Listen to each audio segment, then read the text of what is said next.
तर में अहिड़ो बेताल करणो आहे जीअं अदा शामीर जो चैन सुकून फिटी वञे। पर शेर खान हिकु ॻाल्हि सम्झ में नथी अचे, तूं आख़िर वॾे रहिस शमीर खान जो दुश्मन छो थियो आहीं? खालद तोखे ख़बर न आहे इहो वॾो भाउ मुंहिंजो दुश्मन आहे ऐं तोखे इहा बि ख़बर कान्हे का त मूंखे टके टके जो इन मोहताज कयो आहे ऐं हर शइ जी इजाज़त बि उन खां ई घुरणी थी पए। मालिक न ॼण मां हुनजो नौकर हुजां। सही थो चई शेर खान, माण्हू मालिक बि हुजे ऐं मालिक वारी हैसियत बि न हुजे त पोइ फ़ाइदो कहिड़ो? शेर खान ॿियो बि तरीक़ो आहे मिल्कियत जो वारिस थियण लाइ। हा कहिड़ो जबार? शमीर खान खे ॾियो ई घुमरी पोइ अकेलो तूं ई मिल्कियत जो वारिस। न जबार, मौत त हुन जे लाइ का सज़ा ई कान्हे का।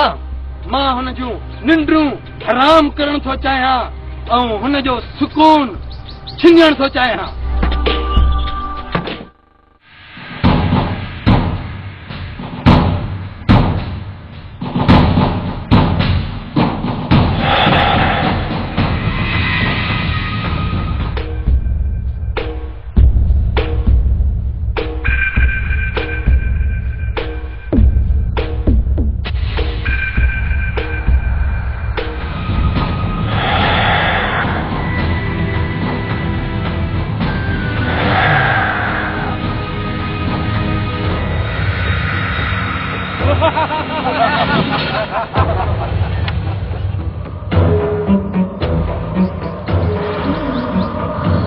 अब्बास हाणे ॾे ख़बर, ॾाढो गरम खून अथई नी तुंहिंजो।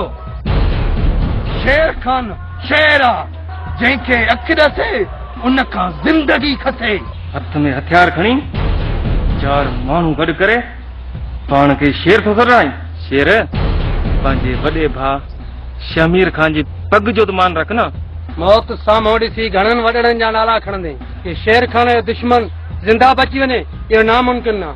अब्बास अॼु हिननि हथियारनि जूं सभु गोलियूं तुंहिंजे सीने जो सिंगार बणबियूं।